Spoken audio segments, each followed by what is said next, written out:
Bismillahirrahmanirrahim. Assalamualaikum warahmatullahi wabarakatuh. Waalaikumsalam warahmatullahi wabarakatuh. Alhamdulillah. Alhamdulillahirabbil alamin. Assalatu wassalamu ala asyrafil anbiya'i wal mursalin wa ala alihi wa ashabihi ajma'in. Rabbi shrah li sadri wa yassir li amri wa hlul 'uqdatam min lisani yafqahu qawli. Yang kami hormati dan kami muliakan Al-Mukarram Ustadz Haji Dr. Zuhad Mas Duki MA selaku pentausiah kita pada hari ini.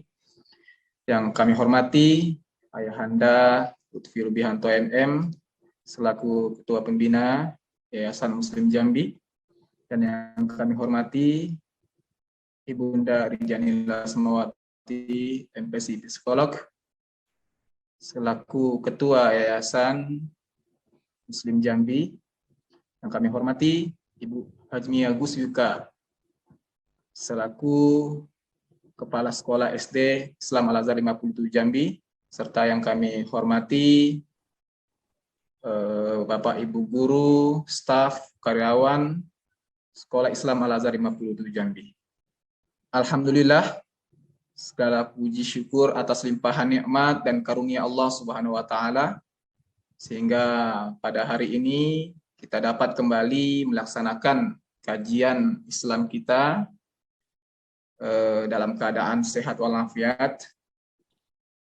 Selawat serta salam semoga tetap tercurahkan, terlimpahkan kepada Nabi kita yang mulia, yakni Nabi Muhammad SAW, dengan melafazkan Allahumma sholli ala Sayyidina Muhammad wa ala alihi Sayyidina Muhammad. Semoga kita semua mendapatkan syafaat fi yaumil qiyamah. Amin ya rabbal alamin. Baik Bapak Ibu hadirin sekalian, jamaah kajian Islam Albi, di sini kami mengucapkan ribuan terima kasih atas kehadiran Bapak Ibu sekalian di sela-sela waktu dan kesibukannya menyempatkan untuk mengikuti kegiatan kajian rutin kita. Semoga kehadiran kita di sini menjadi amal ibadah dan mendatangkan rahmat dan kebaikan kepada kita semua. Adapun tema kajian kita pada hari ini yaitu tentang tujuan puasa menurut Al-Quran. Harapannya dengan tema ini kita lebih siap dalam menghadapi atau menjalankan ibadah di bulan Ramadan nanti yang insya Allah sebentar lagi akan kita laksanakan dan akan berjumpa dengan bulan yang mulia tersebut.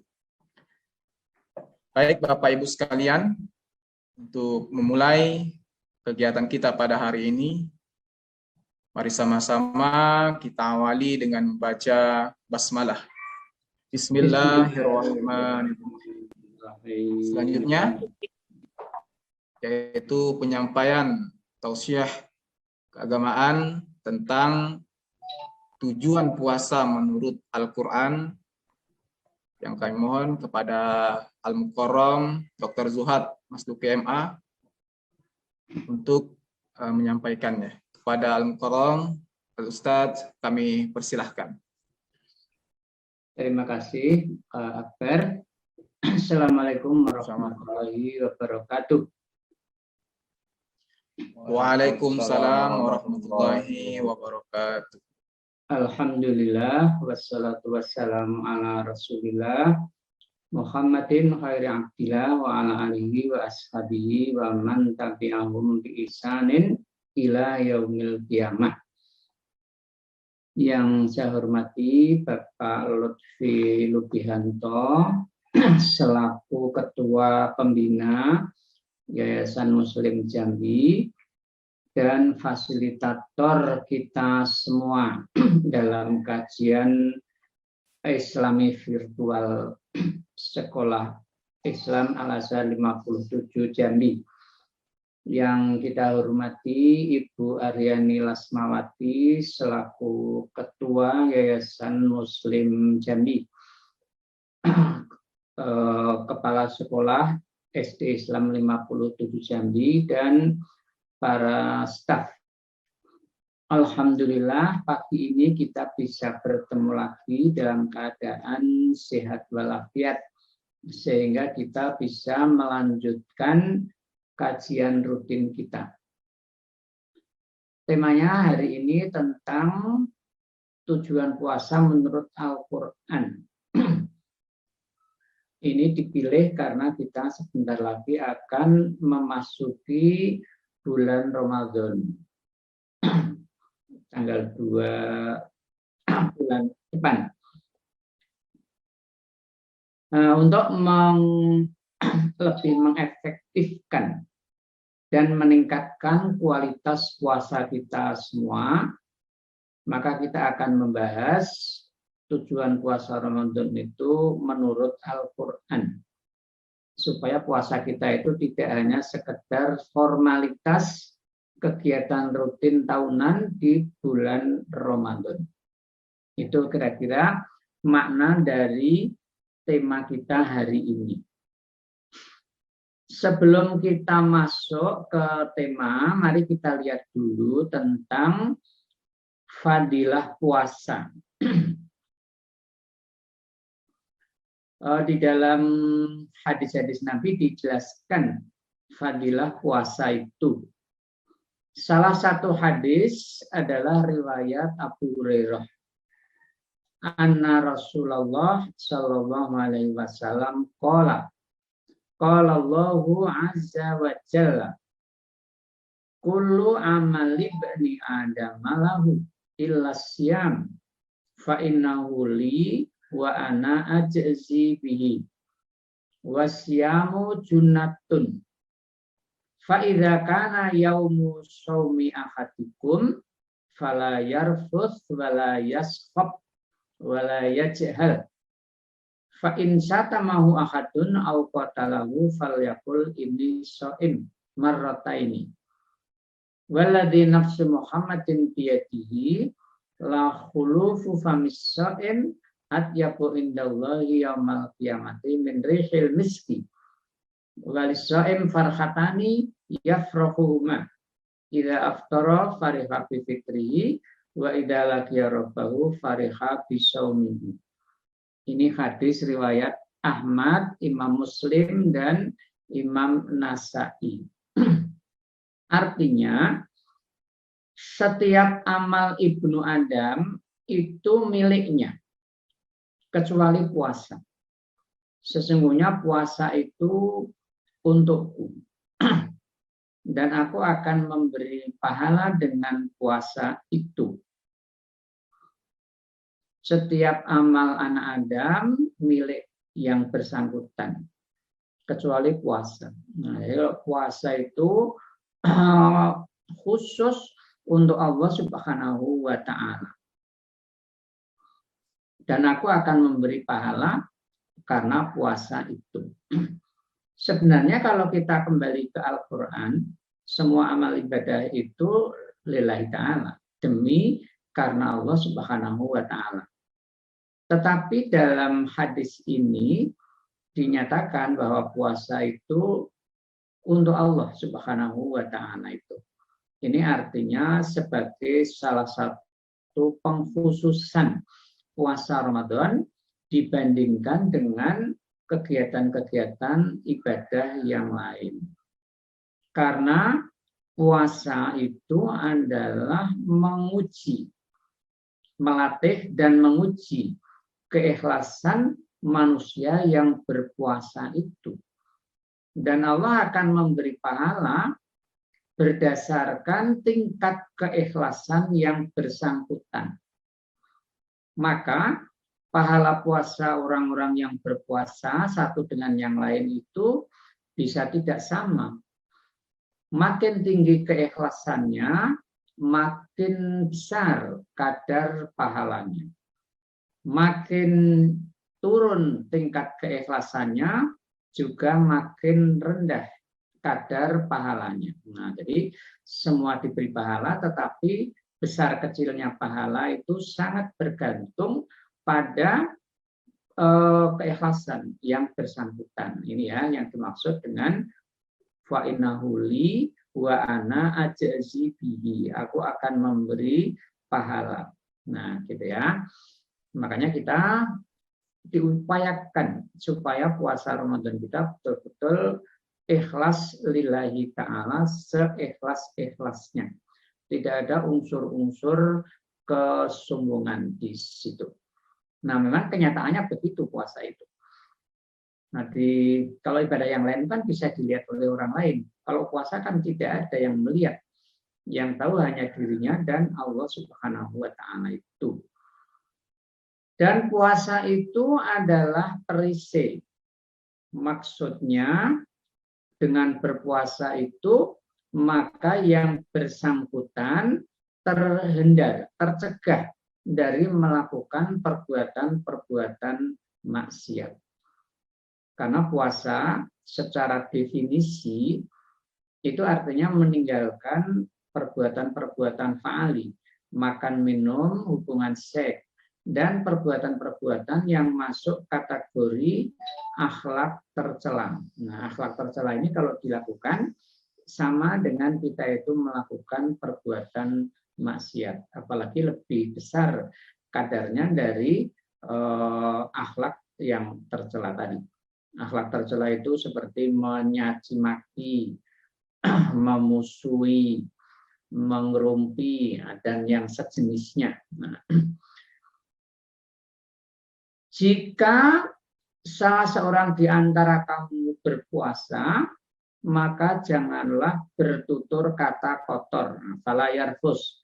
Nah, ini salah satu dari contoh akhlak tercela. Nah, bertutur kata kotor itu tidak boleh. Walayashop, dan juga jangan memaki orang lain juga tidak boleh. Nah, makian, tutur kata kotor itu tidak harus dimaknai harfiah dalam arti ucapan lisan.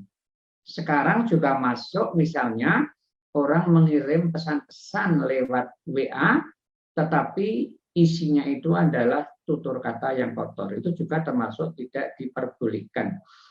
Orang mengeser informasi-informasi yang isinya mengandung tutur kata yang kotor atau mengandung caci makian atau mengandung ujaran kebencian, itu juga tidak diperbolehkan. Nah, jadi puasa harus menahan diri dari itu semuanya. Nah, kalau seseorang dimaki oleh orang lain, maka katakan aku puasa.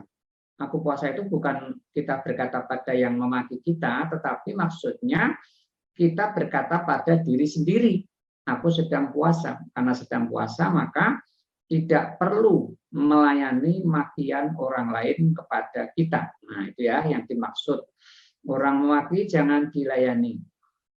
Orang memusuhi jangan dilayani. Justru kita harus berbuat baik kepada mereka. Demi Allah yang diri Nabi Muhammad ada di tangannya. Sesungguhnya bau mulut orang yang puasa itu lebih wangi di sisi Allah pada hari kiamat dari bau minyak kasturi. Nah, jadi ini ungkapan metafor ya, ungkapan metafor. Kalau bau mulut orang puasa itu nggak enak sebenarnya. Kita kalau berdekatan dengan orang puasa dan mulutnya sampai ke hidung kita, baunya nggak enak. Tetapi Allah menyatakan bau mulut orang puasa itu di hari kiamat lebih wangi dibanding minyak kasturi. Karena orang yang puasa dengan sebenarnya itu dia meninggalkan akhlak-akhlak yang tercela tadi itu. Nah, itu yang dimaksud. Tidak nyaci maki, tidak bertutur kata kotor, tidak merumpi, dan lain sebagainya itu. Dan orang puasa itu memiliki dua kebahagiaan. Jika ia berbuka puasa, maka ia bahagia dengan buka puasanya itu. Ya, semua orang merasa senang ketika datang waktu maghrib, kemudian berbuka puasa. Yang kedua, apabila nanti dia bertemu dengan Tuhannya di hari kiamat, di akhirat nanti, dia bahagia karena puasanya. Karena puasanya ini kemudian oleh Allah Subhanahu wa Ta'ala diberi pahala. Dan tingkat besarnya pahala itu sesuai tingkat keikhlasan masing-masing orang yang berpuasa Ramadan itu tadi. Nah, jadi kalau Allah ridho, maka yang diberikan oleh Allah kepada kita itu tak terukur dan tak terhingga. Kalau standar kebaikan-kebaikan yang dilakukan manusia itu di dalam Quran dinyatakan ukurannya 10 kali. Nah, al-hasanatu bi asri amsaliyah. Ukurannya 10 kali lipat. Di atas itu ada ukuran 700 kali. Di atas itu tak terhingga. Sesuai tingkat keikhlasan kita masing-masing. Nah, dan kalau kita melihatnya dengan hal-hal yang bisa kita lihat dengan mata kepala, itu sesuatu yang konkret. Kalau di Quran yang lain digambarkan seperti orang yang menanam benih, biji. Kita nanam satu biji tumbuh-tumbuhan, rambutan misalnya, setelah musim berbuah, dia pertama akan bercabang-cabang. Cabangnya digambarkan oleh Al-Quran 7. Dari 7 makin tambah umurnya, cabangnya makin bertambah banyak. Dan setiap cabang berbuah 100. Kalau 7 berarti berbuah 100. Nah, kalau cabangnya itu 10 berarti berbuah 1000. Nah, dan seterusnya. Makin banyak cabangnya, makin banyak buahnya. Nah, itu kelipatan pahala yang digambarkan oleh Allah di dalam Quran. Jadi Allah mendekatkan sesuatu yang abstrak dengan sesuatu yang konkret. Nah, karena kalau nggak didekatkan dengan sesuatu yang konkret, orang sulit memahami pahala tadi itu. Baik, itu fadilah puasa. Kita baca satu saja hadisnya. Sekarang kita baca salah satu hadis tentang fadilah bulan Ramadan dan fadilah beramal di dalam bulan Ramadan. Hadis dari Abu Hurairah. Anna Nabiya sallallahu alaihi wasallam qala lama hadara Ramadan. Qad ja'akum syahrun mubarakun.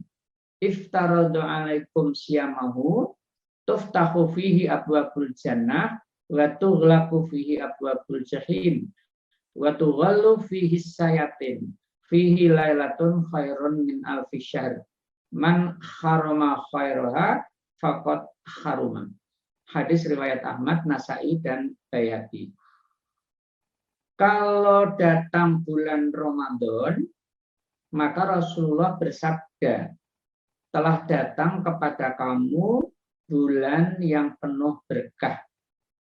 Diwajibkan kepada kamu berpuasa. Pada bulan itu dibuka pintu-pintu surga yang jumlahnya 8. Dan ditutup rapat-rapat pintu-pintu neraka yang jumlahnya 7. Dan para setan diborgol. Pada bulan Ramadan itu ada salah satu malam yang nilainya lebih baik dari 1000 bulan. Siapa yang melarang dirinya melakukan kebaikan-kebaikan, maka dia telah terhalang untuk melakukan kebaikan itu. Artinya orang yang tidak tergerak untuk melakukan kebaikan berarti dia menghalangi dirinya sendiri untuk memperoleh kebajikan-kebajikan. Di sini dikatakan bahwa bulan Ramadan itu bulan yang penuh berkah. Berkah itu apa? Berkah itu artinya kebajikan yang banyak, melimpah, dan bersinambung. Dan berkah itu sumbernya dari Allah Subhanahu wa Ta'ala. Dalam bentuk orang menggunakan sesuatu sesuai hukum sebab akibat.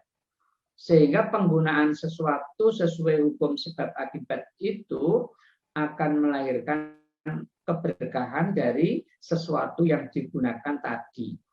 Nah, jadi berkah itu lahir, hadir pada kita bukan dengan cara melawan hukum sebab akibat. Nah, itu yang dimaksud. Contoh misalnya begini. Kalau kita punya pulpen itu akan bawa berkah kalau pulpen itu kita gunakan sebagaimana fungsi pulpen. Kita pakai untuk nulis, kita pakai untuk menyatat berbagai informasi, kita pakai untuk nulis artikel, makalah, dan lain sebagainya. maka pulpen itu membawa berkah kepada kita.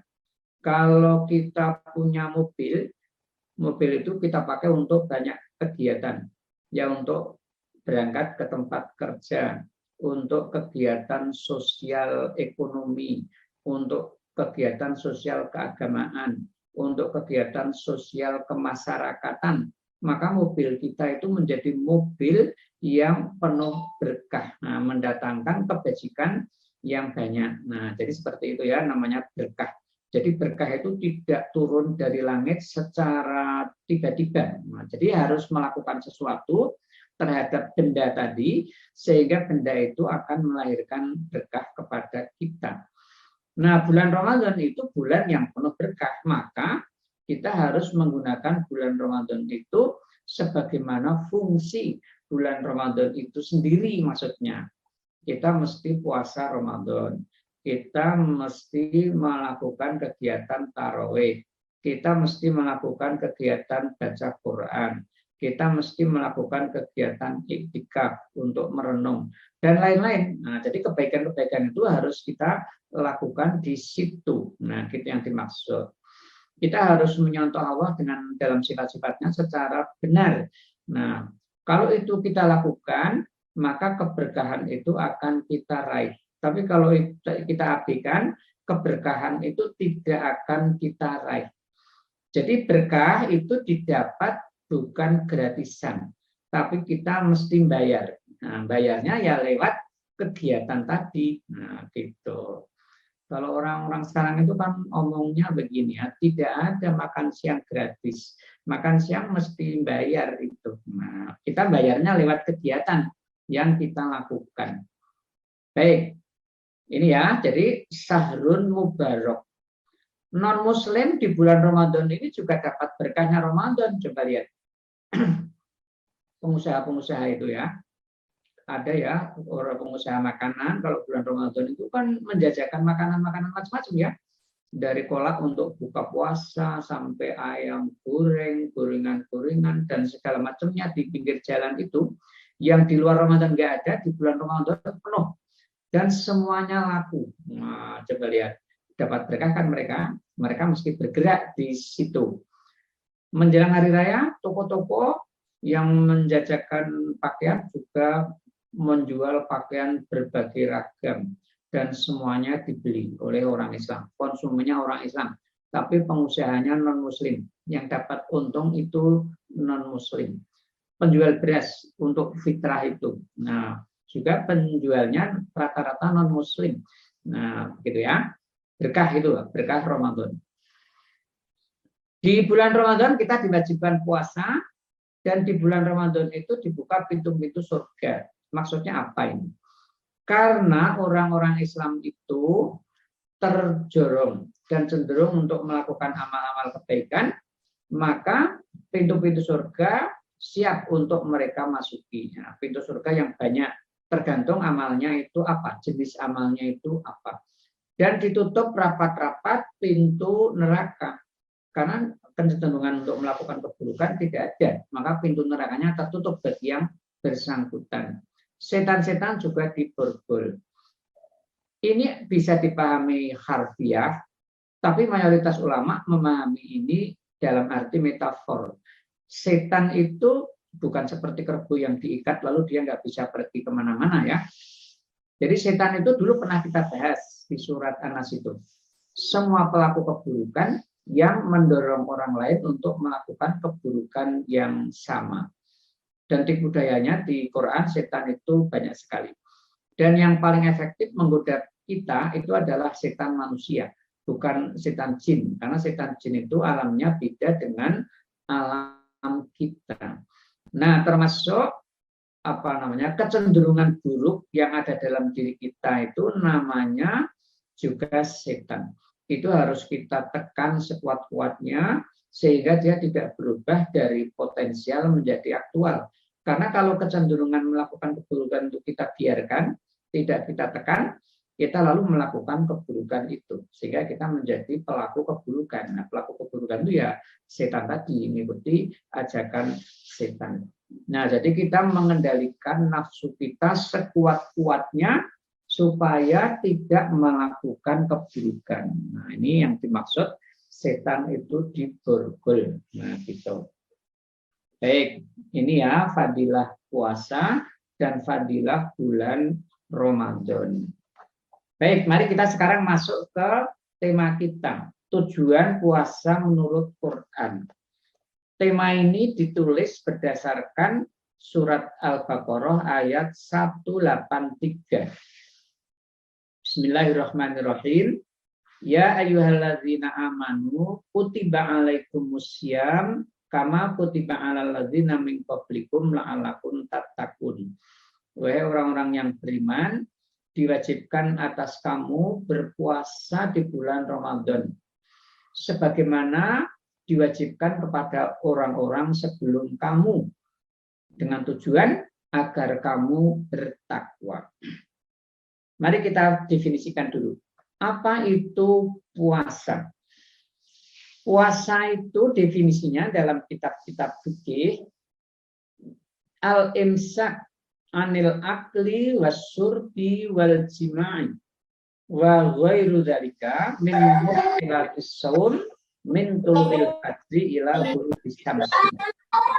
Menahan diri dari makan, minum, hubungan seks dan perbuatan-perbuatan lain yang membatalkan puasa dari terbit fajar sampai terbenam matahari. Dari definisi ini yang harus ditinggalkan dua perkara. Pertama adalah perbuatan-perbuatan fa'ali. Perbuatan fa'ali itu mencakup makan, minum, seks. Yang kedua, perbuatan-perbuatan non-fa'ali. Lah yang non-fa'ali itu adalah perbuatan-perbuatan yang masuk dalam kategori akhlak tercela. Tadi dalam contoh hadis Nabi yang kita baca itu, jangan bertutur kata kotor, jangan memaki, dan sejenisnya. Ini contoh dari akhlak tercela. Walaupun secara fikih itu tidak membatalkan puasa, tetapi secara hakikat ini mengurangi nilai dan makna dari puasa itu sendiri di sisi Allah Subhanahu wa Ta'ala. Itu yang dimaksud. Jadi kalau secara fikih itu tidak batal. Orang nyaci maki, orang bertutur kata kotor secara fikih ya. Nah, karena fikih mendefinisikannya hanya menyangkut hal-hal yang bersifat lahiriah. Baik. Lalu takwa itu apa? Takwa itu dari kata wakoyaki wikoyah, artinya menghindar. Sehingga kalau takwa Allah itu terjemah letternya menghindar dari Allah. Ini tentu tidak mungkin. Karena Allah itu hadir di mana-mana. Maka harus ada kata yang disisipkan supaya maknanya lurus. Lah, makna yang disisipkan itu adalah kata azab, siksa. Sehingga takwa Allah itu lengkapnya takwa min adzabillah, menghindar dari siksa Allah. Siksa Allah itu ada dua. Satu, siksa duniawi. Ini terjadi kalau manusia melanggar hukum sebab akibat yang berjalan di alam semesta secara pasti. Kalau ini dilanggar, orang dapat siksa dunia. Sekarang dan di sini. Yang kedua, siksa ukhrawi. Ini terjadi kalau manusia melanggar syariat agama. Orang tidak beriman, dosa. Tapi nanti memikul dosanya di akhirat. Orang tidak puasa, dosa. Nanti dosanya di akhirat. Orang tidak sholat, dosa. Nanti dosanya di akhirat. Tidak langsung sekarang. Nah, kalau di sini, kalau orang pakai rumus hukum dunia, tetap saja dia sukses dalam kehidupan walaupun dia nggak sholat, dia nggak muslim. Nah, gitu ya. Nah, itu. Maka dari penjelasan ini, rumusan takwa itu adalah kemampuan menghindari siksa duniawi dan kemampuan menghindari siksa ukhrawi dengan jalan melaksanakan perintah-perintah Allah dan meninggalkan larangan-larangannya. Baik, nah sekarang kita tugasnya adalah melihat relevansi hubungan antara puasa yang tadi sudah kita definisikan itu dengan takwa ini tadi. Nah, dari surat Al-Baqarah 183 itu jelaskan bahwa puasa yang dilakukan oleh umat Islam itu digarisbawahi oleh Al-Quran tadi sebagai bertujuan untuk memperoleh takwa. Nah, kemampuan menghindari siksa duniawi dan ukhrawi tadi. Tujuan ini akan tercapai dengan menghayati arti puasa itu sendiri. Memahami dan menghayati arti puasa memerlukan pemahaman terhadap dua hal pokok menyangkut hakikat manusia dan kewajibannya di muka bumi ini. Yang pertama, manusia itu diciptakan oleh Allah dari unsur tanah. Kemudian dihembuskan kepadanya roh ciptaannya. Dan diberikan potensi untuk mengembangkan dirinya sehingga mencapai satu tingkat yang menjadikannya wajar untuk menjadi khalifah Allah di muka bumi, untuk memakmurkan bumi ini. Makanya manusia itu menjadi wakil Allah di bumi. Kalau tidak ada manusia, bumi tidak akan menjadi makmur. Supaya bumi makmur, maka manusia diberi potensi oleh Allah. Daya akal, daya kolbu, daya hidup, dan daya fisik. Nah, itu daya-daya itu dalam rangka untuk supaya manusia cakap melaksanakan tugasnya sebagai khalifah. Ini ya, hakikat yang pertama. Hakikat yang kedua, dalam perjalanan manusia menuju ke bumi, ini maksudnya Nabi Adam dulu ya. Nabi Adam itu melewati surga atau transit dulu di surga. Tujuannya adalah agar pengalamannya di surga, yang diperolehnya di surga itu dijadikan bekal dalam rangka menyukseskan tugas pokoknya di bumi ini. Ya, jadi pengalaman itu supaya diterapkan di sini. Seperti kalau orang melakukan rihlah ilmiah, wisata ilmiah, studi banding, dia akan melihat hal-hal yang baru di tempat yang dikunjungi. Nanti apa yang baru, yang inovasi-inovasi baru itu kemudian akan dibawa ke rumah, kemudian dicontoh, diterapkan di rumah. Nah, kira-kira begitu. Nabi Adam ini punya pengalaman di surga untuk nanti diusahakan, akan dilaksanakan dalam kehidupan ini. Nah, gitu ya. Pengalaman itu ada dua. Yang pertama adalah persentuhannya dengan keadaan surga itu sendiri. Di surga itu telah tersedia segala macam kebutuhan manusia, antara lain sandang, pangan, kemudian ketentraman lahir dan batin. Kebutuhan sandang, pangan, dan papan itu disebut di surat Toha ayat 118-119. Allah berfirman di situ, innalaka alla taju'a fiha wa la ta'rud wa annaka la tadma'u fiha wa la tadha. Kamu dalam kehidupan di surga itu tidak akan kelaparan dan tidak akan telanjang. Kamu juga tidak akan kehausan, kamu juga tidak akan kepanasan.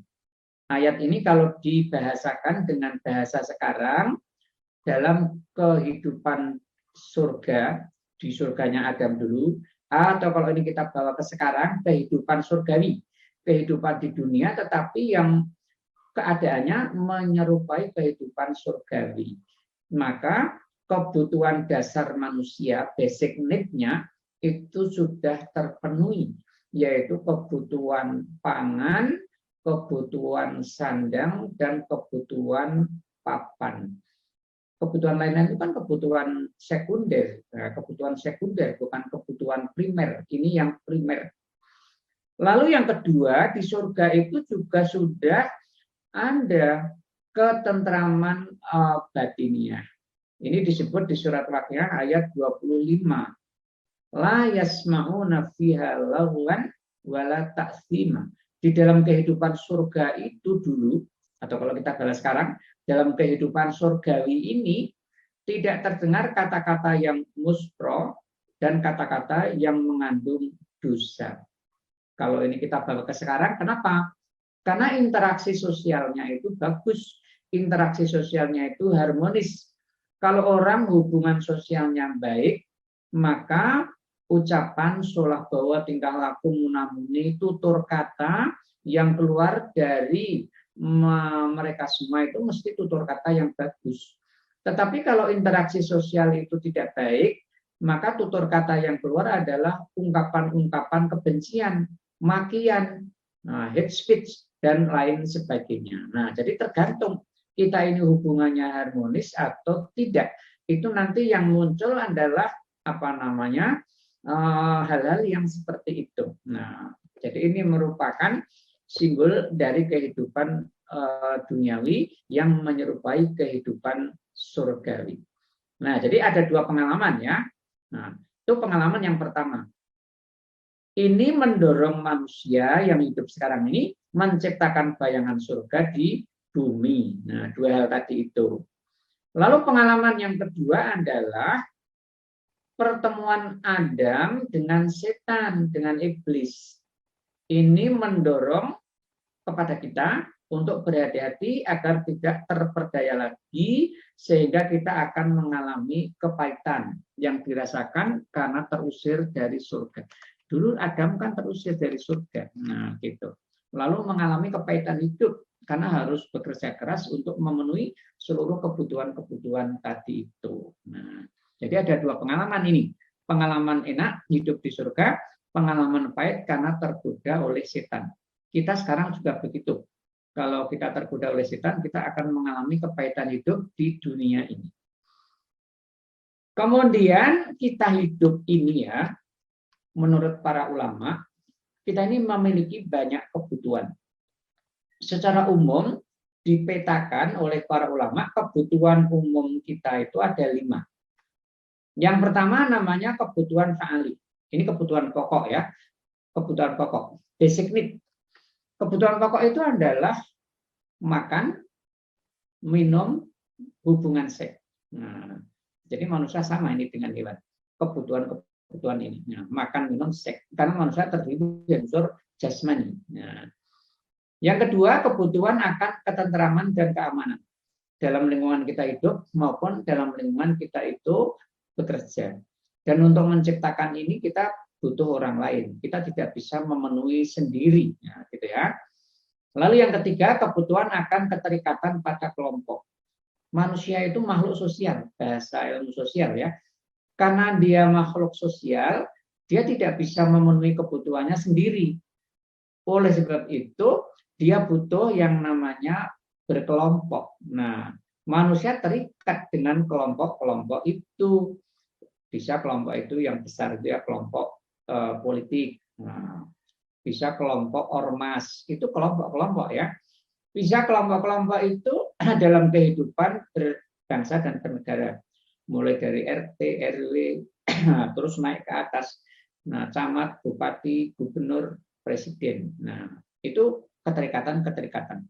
Kita di kampung-kampung juga ada itu. Organisasi-organisasi yang ada di situ. Tahlilan, kemudian dibaan, yasinan, yasinta, dan seterusnya. Nah, ini orang butuh kelompok-kelompok itu, pertama untuk pemenuhan kebutuhan hidupnya, baik yang fa'ali maupun yang rohani. Dan yang kedua untuk supaya dia bisa beraktualisasi diri. Tanpa masuk dalam kelompok-kelompok itu, kita sulit untuk bisa beraktualisasi diri, nah, dan untuk membina diri kita. Lalu yang keempat, kebutuhan akan rasa penghormatan. Manusia itu makhluk yang punya kehormatan, dan dia butuh pada kehormatan, dan dia butuh dihormati oleh orang lain. Maka rumus dalam kehidupan itu adalah saling menghormati. Kalau kita ingin dihormati, kita harus menghormati orang lain. Kalau kita ingin dibantu orang lain, kita harus mau membantu orang lain. Nah, saling. Tidak ada hidup itu sepihak. Nah, harus saling. Jadi semuanya saling. Nah, gitu ya. Saling membantu. Nah, lalu yang kelima, kebutuhan akan pencapaian cita-cita.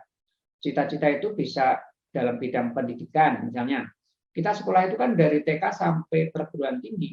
Yang bantu kita kan banyak sekali di situ. Nah, kebutuhan juga bisa pemenuhan ekonomi, bisa juga pemenuhan kebutuhan sosial, bisa juga politik. Nah, semua itu melibatkan banyak orang. Nah, ini rumusnya kebutuhan kedua. Kebutuhan kedua itu tadi yang saya sebutkan itu adalah kebutuhan akan ketentraman dan keamanan. Tidak akan mendesaknya sebelum kebutuhan pertama dipenuhi, yaitu kebutuhan basic need tadi itu. Makan, minum, dan seks. Kalau ini sudah terpenuhi, manusia baru akan menuntut kebutuhan pada level 2, 3, 4, dan seterusnya. Kalau makan minum belum terpenuhi, yang dikejar adalah kebutuhan dasar ini. Ya, itu yang dimaksud. Urutannya begitu. Bahkan seseorang dapat mengorbankan kebutuhan berikutnya bila kebutuhan sebelumnya belum terpenuhi. Sebaliknya, seseorang yang mampu mengendalikan dirinya dalam kebutuhan pertama akan dengan mudah mengendalikan kebutuhan-kebutuhan yang berada pada posisi berikutnya. Nah, ini kita kalau bicara dari kita yang manusia sebagai makhluk sosial. Sekarang kita lihat puasa tadi. Puasa Ramadan itu kalau dari segi hukum, tadi udah kita sampaikan. Orang berkewajiban mengendalikan dirinya berkaitan dengan kebutuhan-kebutuhan fa'ali. Makan, minum, seks tadi, definisi tadi. Nah, dalam batas-batas waktu tertentu, dari terbit fajar sampai terbenam matahari. Dalam berpuasa, manusia itu sekaligus berusaha mengembangkan potensinya agar mampu membentuk dirinya sesuai dengan peta Allah, dengan jalan mencontoh Allah dalam sifat-sifatnya. Jadi orang berpuasa itu sebenarnya kita ini sedang dilatih untuk menyontoh Allah dalam sifat-sifat itu. Supaya kita itu menjadi manusia yang dipetakan oleh Allah Subhanahu wa Ta'ala tadi. Makanya dalam salah satu hadis Rasul bersabda, takhallaku bi akhlaqillah, berakhlaklah kamu sesuai akhlak Allah. Nah, dengan sifat-sifat Allah itu. Berarti ini kita meneladani sifat Allah, kita pahami, kita internalisasikan, kemudian kita implementasikan di dalam kehidupan kita bermasyarakat. Nah, itu yang dimaksud. Kalau ditinjau dari segi hukum puasa, maka sifat Allah yang diusahakan untuk diteladani itu dua. Sesuai petunjuk Quran. Pertama surat Al-An'am ayat 14. Wa huwa yut'im wa la yut'am. Allah itu memberi makan dan tidak diberi makan. Maka kita meneladani Allah dalam hal tidak makan minum dari terbit fajar sampai terbenam matahari itu. Tetapi yang lebih baik lagi, dalam bulan puasa tidak sekedar meninggalkan makan minum, tapi akan lebih sempurna kalau kita juga memberi makan dan minum kepada orang lain sesuai kemampuan kita masing-masing. Nah, gitu ya. Sekarang ini kalau di kota-kota ya, banyak organisasi-organisasi yang mengelola kegiatan berbuka bersama, baik di masjid-masjid maupun di tempat-tempat yang lain. Dan di situ masyarakat berkontribusi secara luas. Nah, kita lihat ini di hampir di semua masjid itu mengelola seperti itu. Memberi kesempatan kepada para dermawan untuk berkontribusi. Dan sekarang orang mau kontribusi untuk itu gampang sekali. Ngirim uang dari HP-nya itu ke rekening yang ditunjuk oleh lembaga-lembaga atau oleh panitia-panitia itu. Nah, saya melihat di Masjid Pangeran Diponegoro Tembalang itu, kalau puasa, tiap sore buka puasa itu menyediakan snack dan makan besar, jumlahnya antara 200 sampai 250 dus. Nah, jadi yang kontribusi banyak sekali. Dan dalam sebulan, uang kontribusi itu harus habis untuk kegiatan itu. Lalu yang kedua, yang kita teladani adalah sesuai petunjuk Quran, surat Al-An'am ayat 101. Anayakun lahu walad walam takun lahu sohibah. Bagaimana Allah itu punya anak sementara dia tidak punya pasangan. Allah tidak punya pasangan. Allah itu esa, maka dia tidak butuh hubungan seks. Ini juga yang kita contoh dari terbit fajar sampai terbenam matahari. Nah, kedua hal ini dipilih ya. Kenapa kok hanya dua hal ini yang disebut? dipilih untuk diteladani karena keduanya merupakan kebutuhan fa'ali manusia yang terpenting. Dan keberhasilan dalam pengendaliannya mengantar kepada kesuksesan mengendalikan kebutuhan-kebutuhan lainnya. Ini yang dimaksud.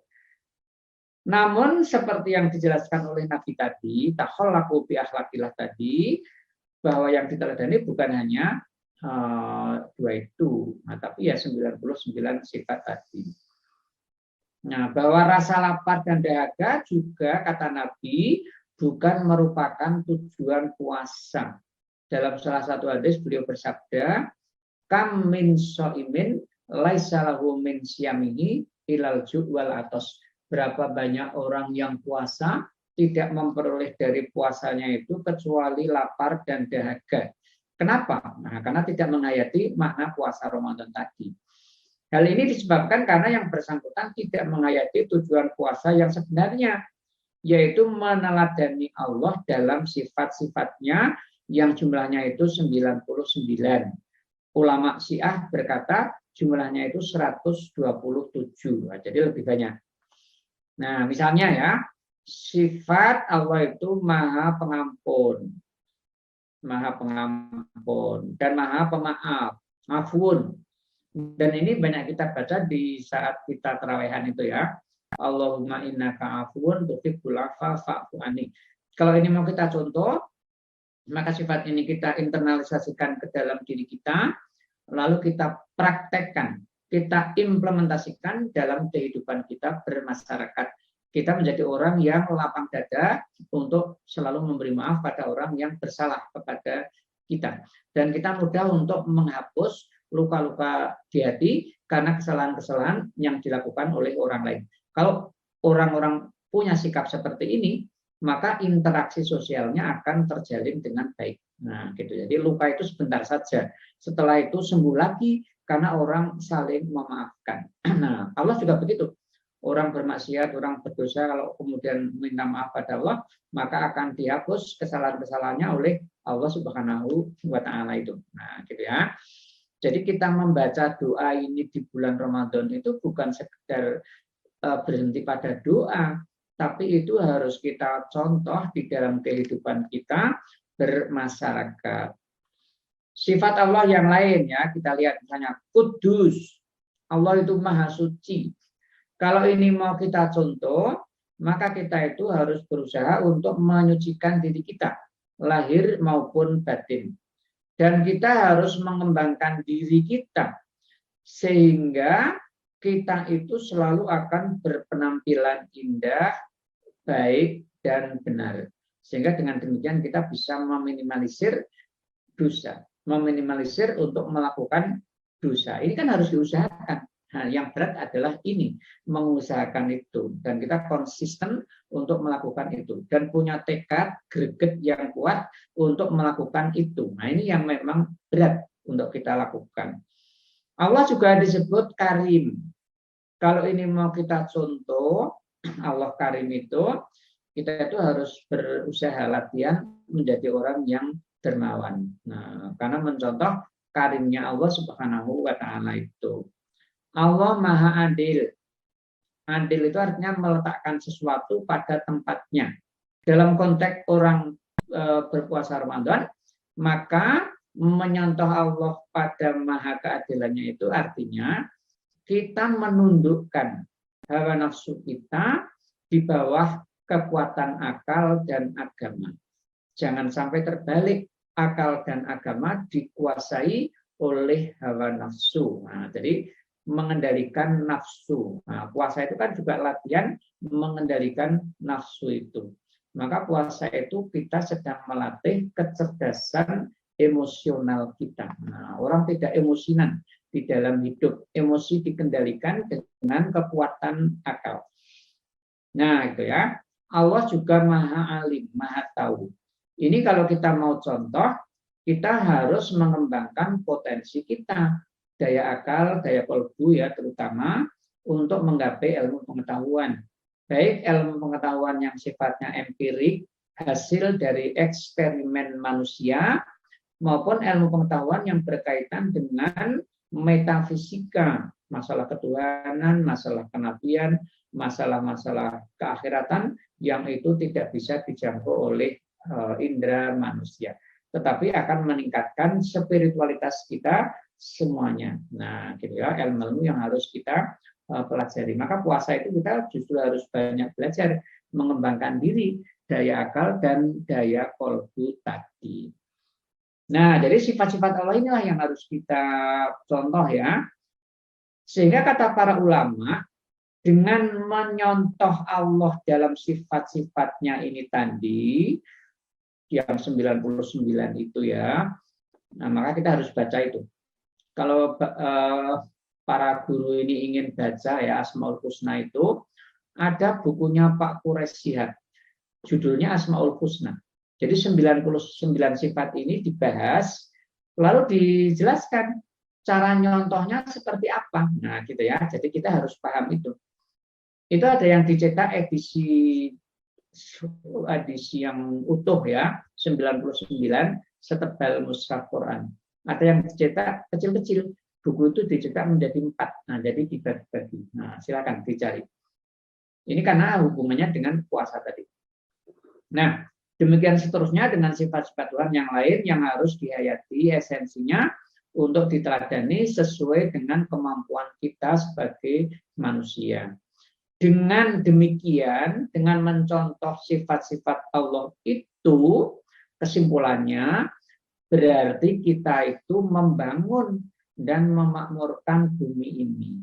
Sehingga pada akhirnya bumi ini menjadi bayang-bayang surga yang penuh dengan keamanan dan kedamaian, serta pemenuhan segala kebutuhan hidup manusia seperti sandang, pangan, dan papan.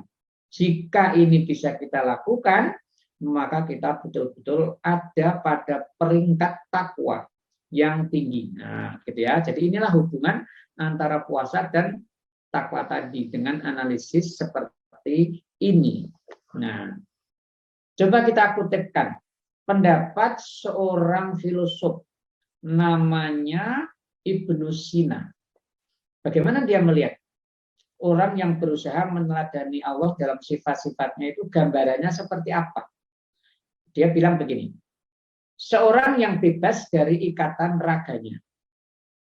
Dalam dirinya terdapat sesuatu yang tersembunyi, namun dari dirinya tampak sesuatu yang nyata. Ia akan selalu gembira dan banyak tersenyum. Betapa tidak, karena hatinya telah dipenuhi kegembiraan sejak ia mengenalnya. Di mana-mana ia hanya melihat satu saja, melihat kebenaran, melihat yang maha suci itu. Semua dianggapnya sama, karena memang semua sama. Semua makhluk Tuhan wajar mendapat rahmat, baik mereka yang taat maupun mereka yang bergelimang dosa. Ini salah satu percontohan dari Rahman Rahim itu ya. Nah, gitu. Ia tidak akan mengintip-intip kelemahan orang, tidak pula mencari kesalahannya. Ia tidak akan marah atau tersinggung walaupun melihat yang mungkar sekalipun, karena jiwanya selalu diliputi rahmat kasih sayang.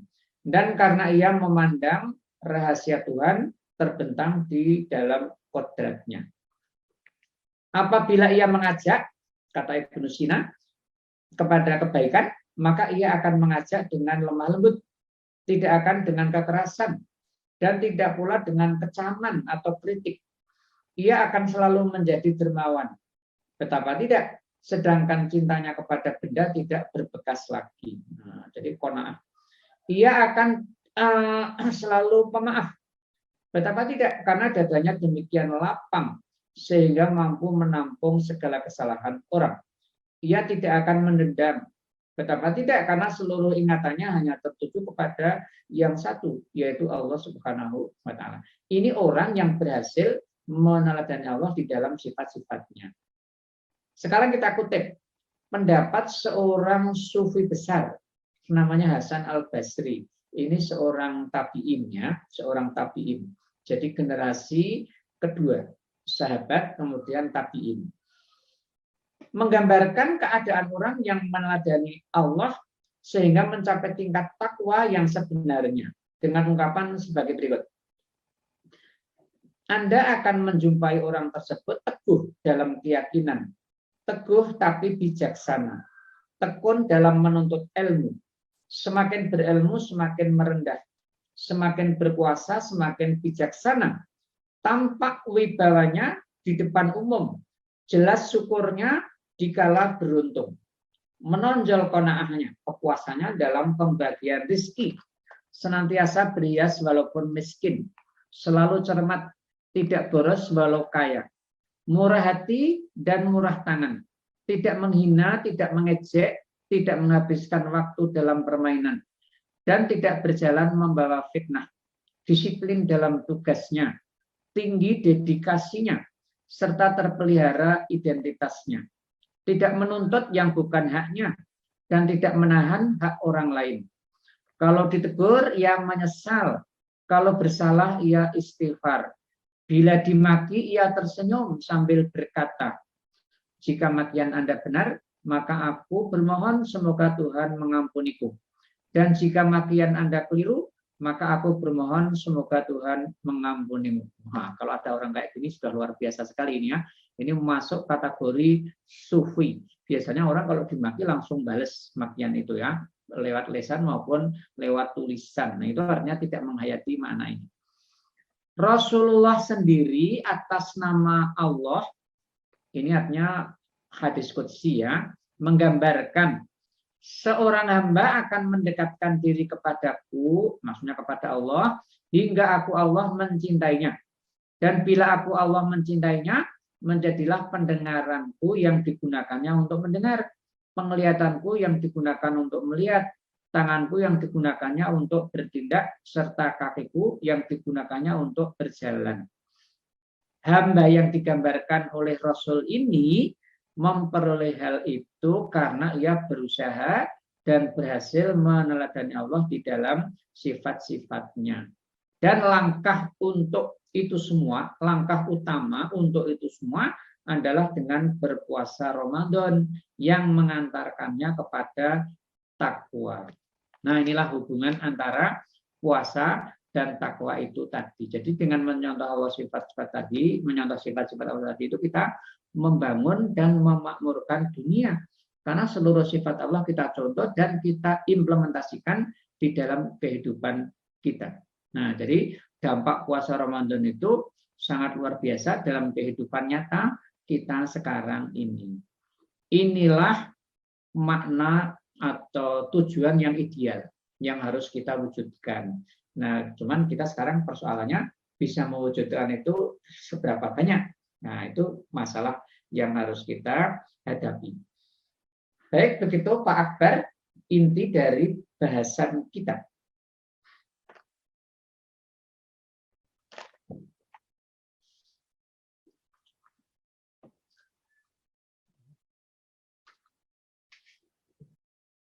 Baik, terima kasih banyak Pak Ustadz atas penyampaian materinya.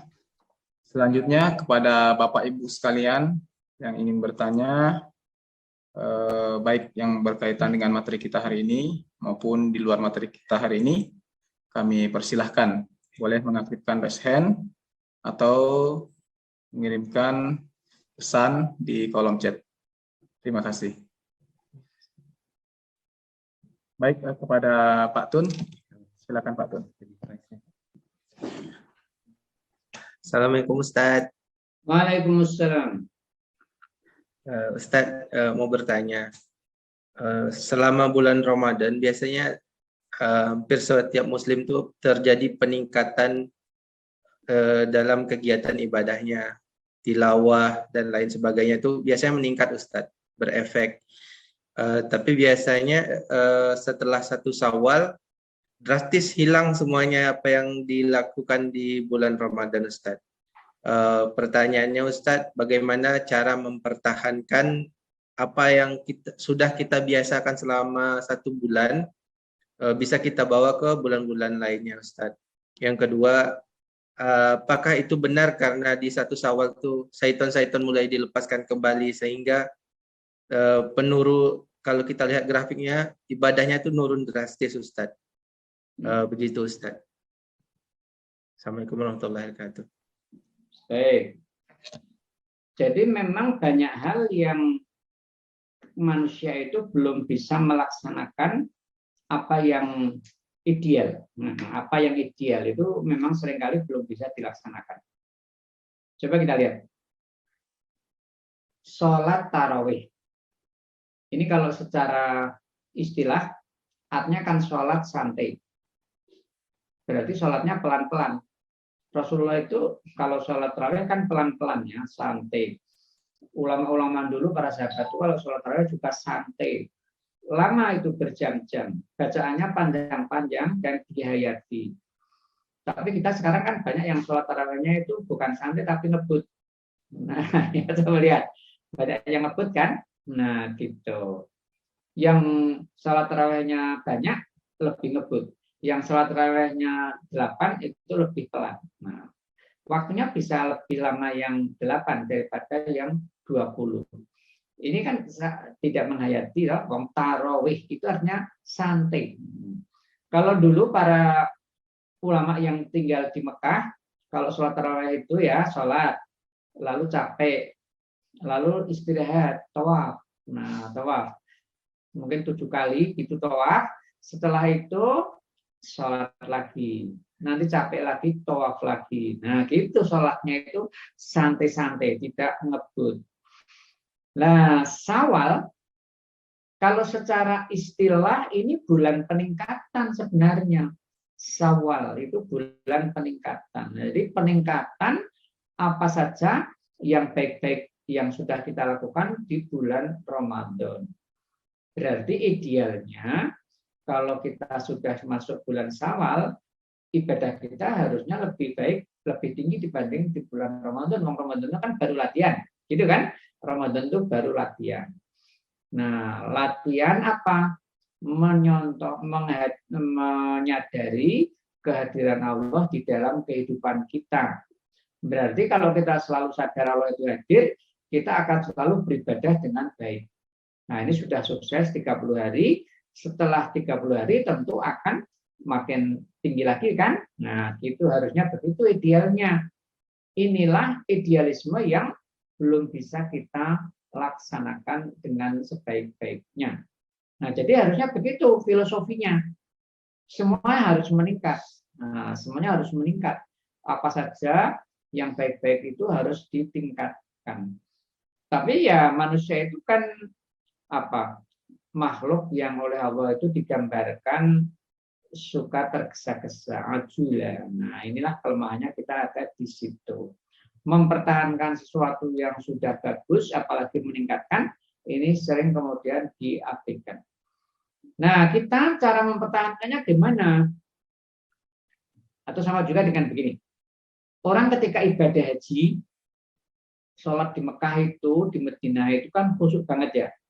Khusyuk sekali, menghayati sekali bacaan-bacaan itu. Setelah pulang ke Indonesia kan sholatnya nggak bisa khusyuk lagi seperti di sana. Nah, kenapa? Ya, karena lingkungannya tidak mendukung, lingkungannya tidak kondusif, kan gitu. Nah, sekarang kalau kita ingin mempertahankan yang dilaksanakan di bulan Ramadan, gimana caranya? Kita harus punya tekad yang kuat. Nah, harus punya greget yang betul-betul kuat untuk melaksanakan itu. Nah, ini masalahnya. Jadi kita harus menanamkan dalam diri kita tekad yang kuat. Quran mengecam kepada kita kalau kita tidak punya tekad. Nah, ayatnya mengatakan begini. Lima taquluna ma la taf'alun. Kenapa kamu berkata apa yang tidak kamu lakukan? Nah, jadi berarti orang berkata tapi dia sendiri nggak melaksanakan karena nggak punya tekad. Nah, ini kita sudah dilatih 30 hari, 1 bulan, tapi belum meresap berarti di dalam diri kita. Nah, makanya karena manusia itu mengalami turun naik, tiap tahun kita puasa untuk dilatih lagi. Nah, itu yang dimaksud. Makanya kajian kita hari ini kan dalam rangka untuk meningkatkan kualitas puasa kita. Nah, gitu ya, meningkatkan kualitas takwa kita juga kepada Allah Subhanahu wa taala itu. Ya, inilah problem manusia. Nah, jadi problemnya ini bagaimana kita sekarang masing-masing mengatasi problem itu. Nah, gitu ya. Bertahan seperti waktu Ramadan. Bertahan saja sudah sulit, apalagi lebih dari Ramadan, sudah lebih sulit lagi. Iyalah problemnya di sini. Nah, makanya kuncinya adalah greget dan tekad. Itu harus betul-betul hidup di dalam kalbu kita. Nah, kejujuran seperti bulan Ramadan, nah itu harus kita pertahankan. Ya, kesungguhan dalam beramal itu harus kita pertahankan. Tanggung jawab pribadi itu harus kita pertahankan. Nah, gitu ya. Jadi dengan puasa Ramadan itu kita lahir menjadi berakhlak mulia. Nah, berakhlak mulia. Semua akhlak mulia ada dalam diri kita. Nah, itu kalau bisa dilakukan bagus. Nah, jadi ibadah itu ya ada formalitasnya, ada pesan moralnya di dalamnya itu. Itu Pak Ton, saya kira ya, supaya tidak hilang. Nah, gitu. Jazakallah khairan Ustaz. Terima kasih atas penjelasannya Ustaz. Mudah-mudahan Ramadan kali ini lebih baik Ustaz.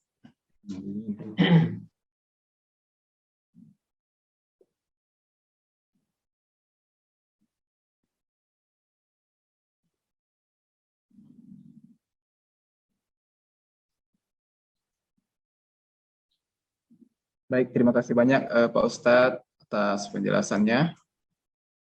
Selanjutnya kepada Bapak Ibu sekalian, bila masih ada yang ingin bertanya, kami persilahkan.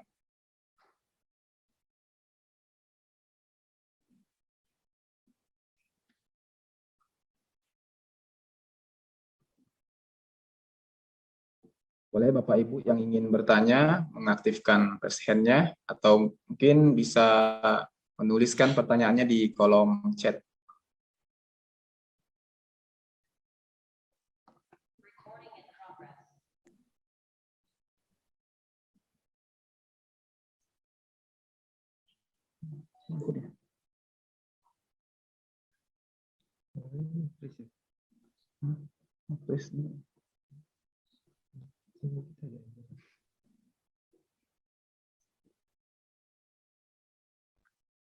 Enggak, kami tidak. Suara kami dari.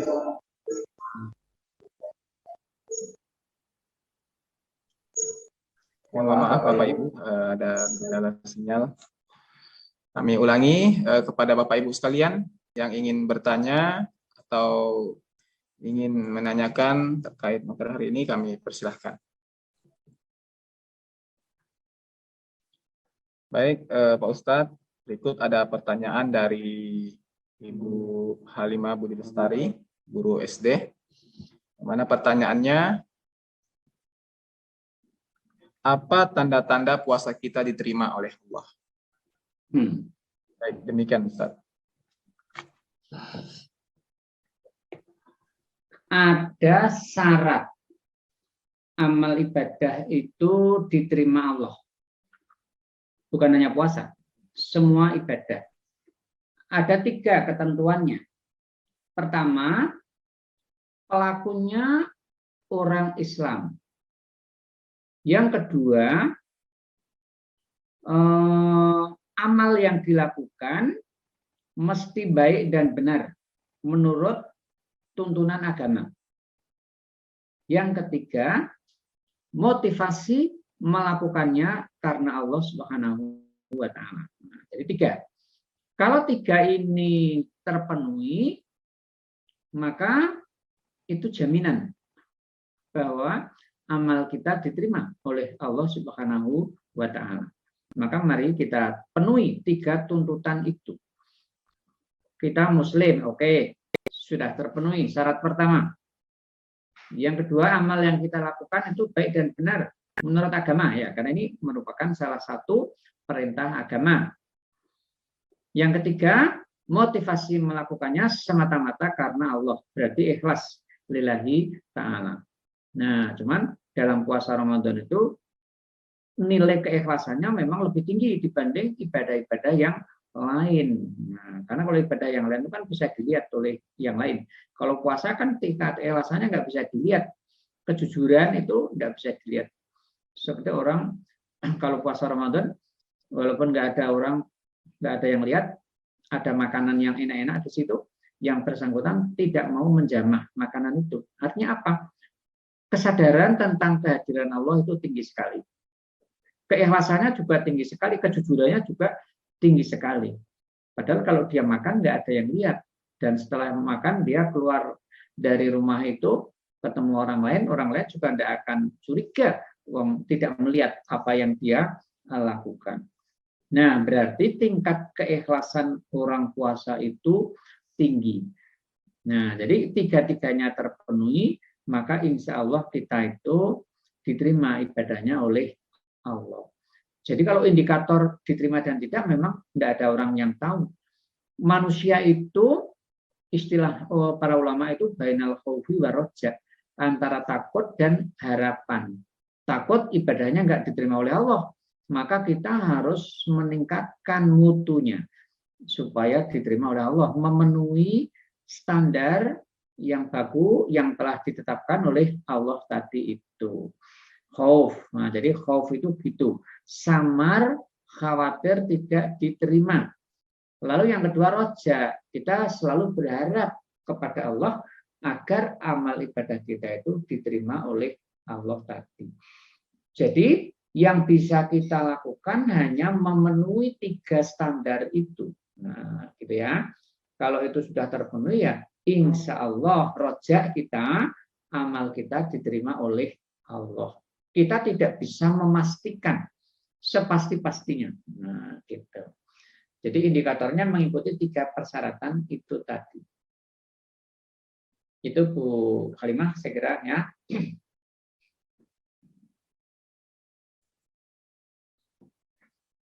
Baik, terima kasih banyak Pak Ustadz. Kami kembalikan kepada Ibu Halimah.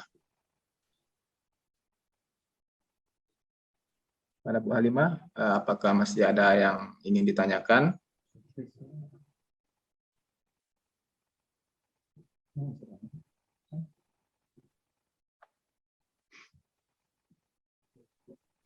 Terima kasih Pak Ustadz, terima kasih Pak Akbar. Ya. Sudah cukup. Baik, terima kasih banyak Bu Halimah. Alhamdulillah Bapak Ibu sekalian.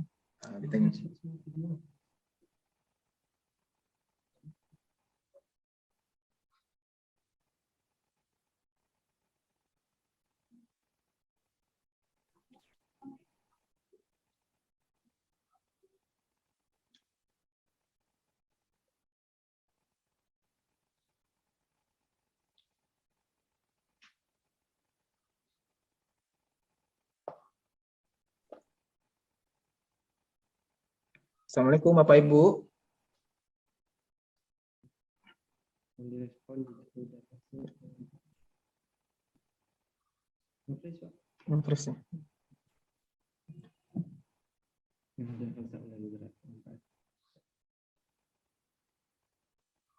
Assalamualaikum Bapak Ibu. Waalaikumsalam. Sudah didengar suaranya? Alhamdulillah. Waalaikumsalam. Oke, mohon maaf Bapak Ibu sekalian. Tadi ada gangguan jaringan ini. Baik Bapak Ibu sekalian. Alhamdulillah di tengah-tengah kita ini sudah hadir Al-Mukarram Al-Ustadz Zainuri Anwar. Assalamualaikum Pak Ustadz.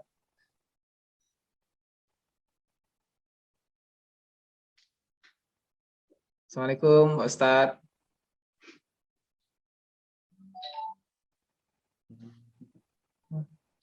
Tidak mendengar kelihatannya beliaunya. Oh iya, kayaknya jaringannya sedang gangguan ini. Oke, baik Bapak Ibu sekalian. Mungkin ada yang ingin bertanya atau masih ada yang ingin ditanyakan terkait materi kita hari ini ataupun di luar materi kita hari ini, boleh dipersilahkan.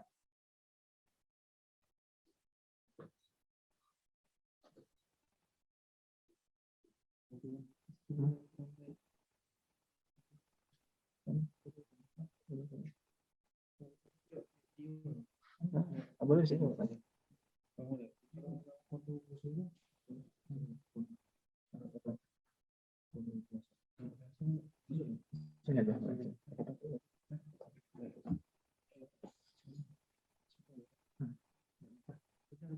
Baik Pak Ustadz, ini ada pertanyaan dari Bapak Amin. Ya, Kepada Amin kami persilahkan. Baik, Assalamualaikum Pak Ustadz.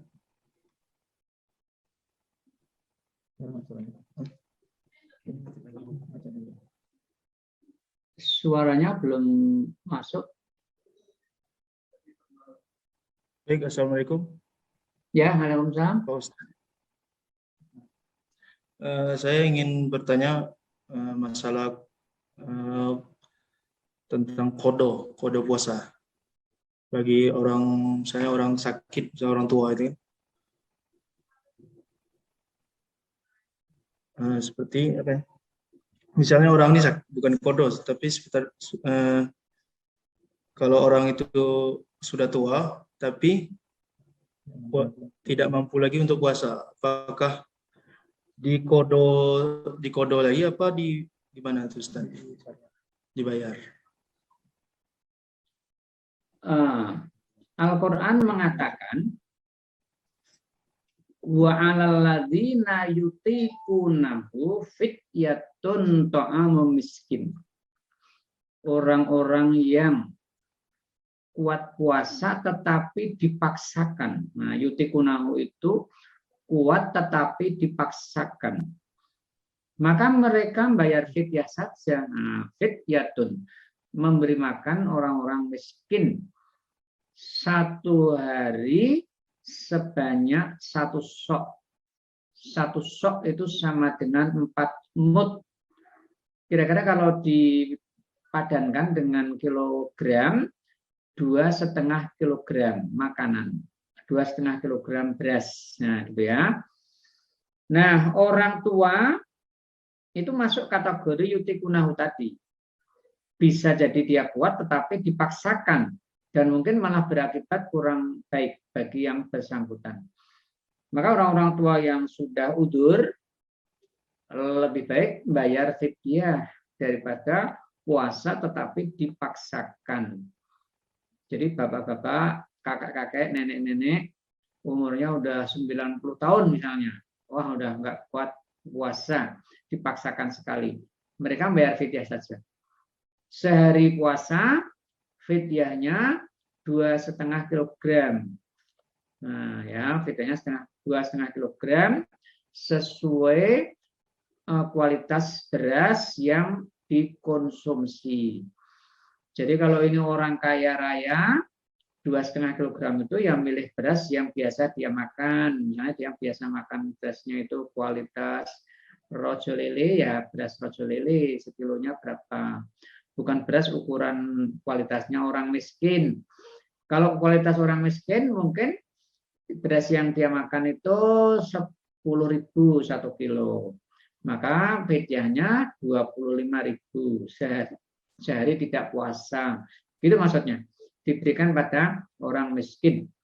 Nah, fidyahnya bisa tiap hari, bisa juga dikumpulkan setelah 1 bulan, baru kemudian dibayarkan. Ya, jadi yutikunahu itu mencakup kakek-kakek, nenek-nenek yang sudah tua-tua itu. Juga kata Muhammad Abduh, masuk pekerja-pekerja berat yang dia tidak mendapatkan lapangan pekerjaan lain selain itu. Nah, seperti pekerja tambang. Boleh mereka fidyah. Itu maksudnya. Ya. Jadi para pekerja berat yang tidak mendapatkan lapangan pekerjaan lain selain itu, dan puasa itu bagi mereka sangat berat sekali, maka mereka juga boleh bayar fidyah. Ini kalau contoh kasusnya itu pekerja tambang. Nah, itu kan beratnya sangat berat sekali. Ya, jadi tadi yang ditanyakan orang-orang tua silakan bayar fidyah. Tapi kalau dia puasa itu masih normal, tidak dipaksakan, ya puasa silakan. Nah, gitu ya. Jadi kalau udah dipaksakan, pilih saja bayar fidyah. Sama nilainya. Nah, gitu. Ini pengganti ya, ini pengganti puasa. Gitu, saya kira ya.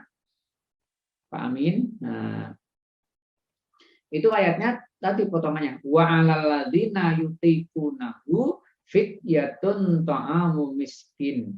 Jadi yutiqunahu itu kuat tetapi dipaksakan. Sangat terpaksa sekali. Nah, gitu.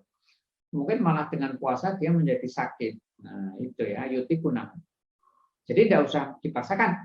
Karena Allah itu yuridu bikumul yusra wala yuridu bikumul usra. Allah ingin kamu memudahkan kamu, tidak ingin mempersulit kamu. Dan puasa tadi kan tujuannya bukan lapar itu, tapi tujuannya adalah takwa tadi. Ya, itu saya kira. Masih ada masalah? Baik. Terima kasih Ustaz atas jawabannya. Baik, alhamdulillah. Terima kasih banyak Pak Ustadz atas penjelasannya. Berikut Pak Ustadz, ada pertanyaan dari guru SD terkait tentang hukum melaksanakan puasa. Ketika puasa di bulan Ramadan kan biasanya ada kegiatan di akhir-akhir Ramadan itu ada kegiatan mudik Pak Ustadz ya. Lalu mengingat sekarang ini syarat vaksin menjadi syarat mudik biasanya. Nah, itu hukumnya bagaimana Pak Ustadz jika kita dalam keadaan berpuasa lalu disuntik vaksin?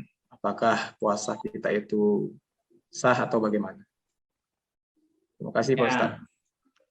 Kita harus kembali ke definisi. Jadi definisinya puasa itu kan al-imsak anil akli was surbi wal jima'.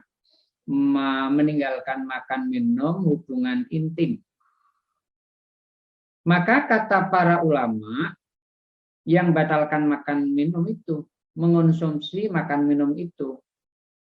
Kalau orang sakit lalu dia disuntik oleh dokter, maka suntikan itu tidak membatalkan puasa karena ini bukan makan minum. Nah, jadi ini obat, pengobatan. Masuknya cairan itu tidak lewat saluran resmi orang makan dan orang itu minum. Nah, jadi ini pengobatan, dia tidak termasuk membatalkan puasa. Sekarang pemerintah misalnya bikin aturan yang mau mudik harus sudah vaksin ketiga. Ya, vaksin tidak membatalkan puasa Ramadan. Nah, gitu ya. Jadi kalau dia minum, ya batal puasanya walaupun hanya sedikit. Nah, jadi kalau divaksin itu bukan makan minum itu, nah, tidak apa-apa itu. Nah, karena ini syarat orang untuk mudik. Apa nanti yang mau mudik syaratnya harus divaksin? Nah, belum tahu kita ya, belum tahu. Nanti gimana aturannya itu. Nah, gitu ya. Jadi vaksin dengan suntik-suntik yang lain itu hukumnya sama. Orang sakit ke dokter lalu disuntik, nah itu hukumnya sama. Tidak membatalkan puasa. Nah, gitu. Nggak usah ragu-ragu ya tentang itu. Jadi yang batalkan makan minum.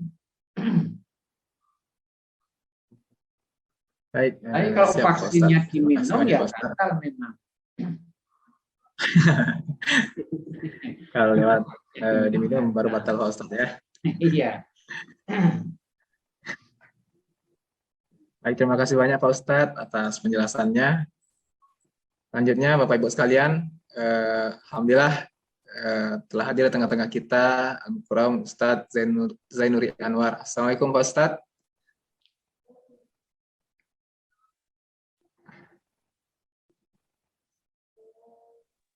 Waalaikumsalam warahmatullahi wabarakatuh. Mohon maaf lambat karena barusan misi acara. Apa kabar Pak Ustadz? Alhamdulillah. Oh iya, Masya Allah. Terima kasih Ustadz sudah bergabung dan mengikuti pengajian kita pada hari ini.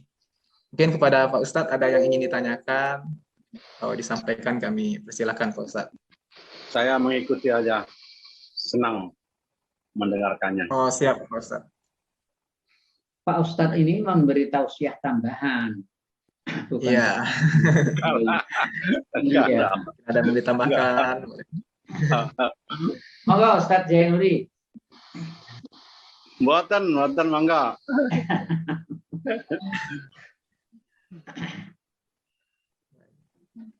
Baik, terima kasih banyak Pak Ustadz Ya. sudah mengikuti dan bergabung atas kegiatan kita hari ini. Selanjutnya Bapak Ibu, mungkin ada yang masih ingin ditanyakan atau ingin disampaikan pada Ustadz, kami persilahkan. Ayahanda Lutfi Lubianto, mungkin ada yang ingin disampaikan. Belum ya. Silakan mungkin yang guru yang lain mungkin sudah mau tanyakan, silakan. Baik, siap Pak. Raja Nuri, terima kasih.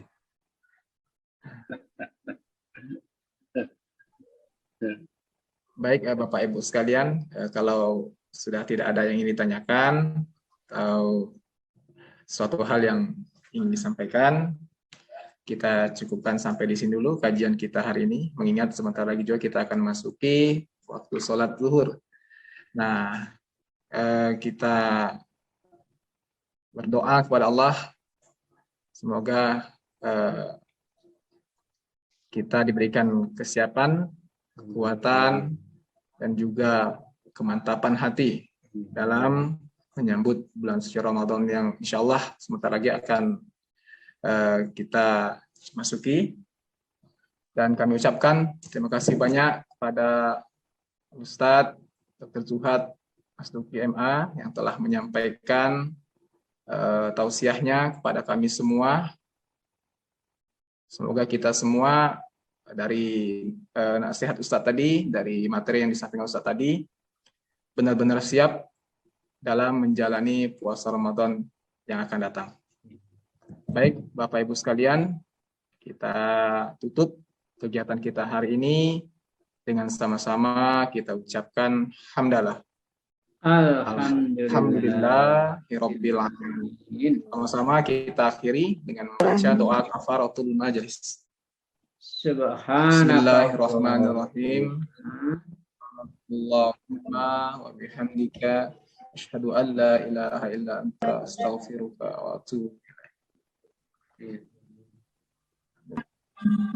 Baik Bapak Ibu sekalian, kami selaku pemandu acara pada hari ini mengucapkan terima kasih yang sebesar-besarnya atas kehadirannya pada kegiatan kita hari ini, dan mohon ampun dan mohon maaf apabila dari awal hingga akhir ada kata yang salah maupun ucapan yang keliru. Kami mohon maaf yang sebesar-besarnya.